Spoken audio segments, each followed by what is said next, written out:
Hello guys. Grabe guys, gabi na naman. Gabi na naman. Matutulog na naman yung mga tao. Gigising, matutulog, gigising, matutulog.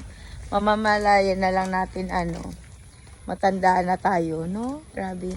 Alam mo, sa totoo lang ako, there's a lot of regrets in life.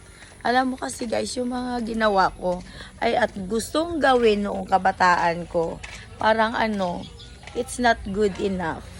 Parang kulang, may kulang. At kung ano man yun guys, akin na lang yun.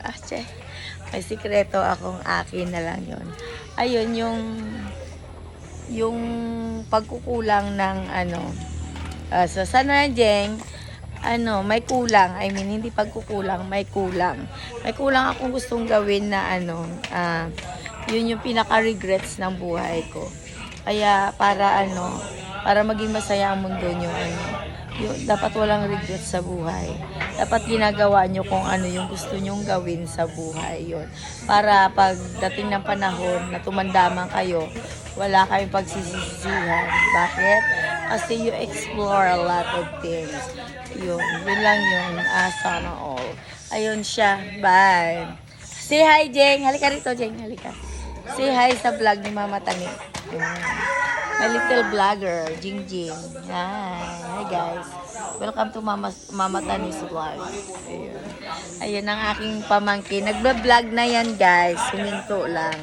Sa totoo lang magaling na yan mag-vlog. Ganyan lang yan pero magaling yan mag-vlog. At yun nga guys, dahil hindi maganda ang view, kailangan kong umatras. Sa totoo lang, marami akong gustong gawin noon na naudlot, mga pangarap at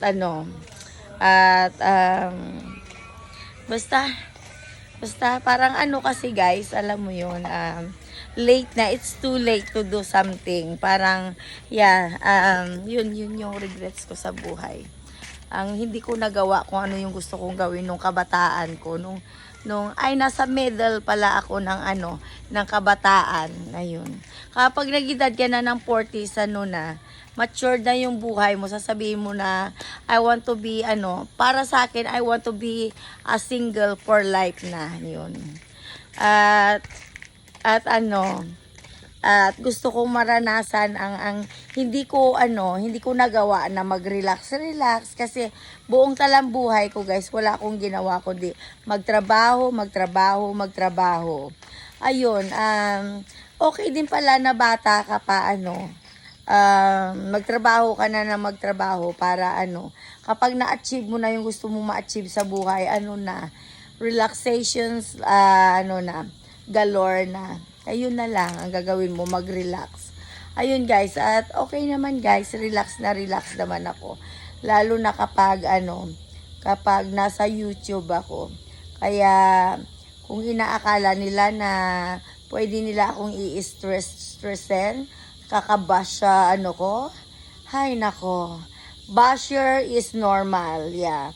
If there's a basher, there's a lot of subscribers. Kaya okay na ako dun guys. Carry ko na yun kahit ano pa yan. Kahit ano pa ang pambabash na gawin sa akin.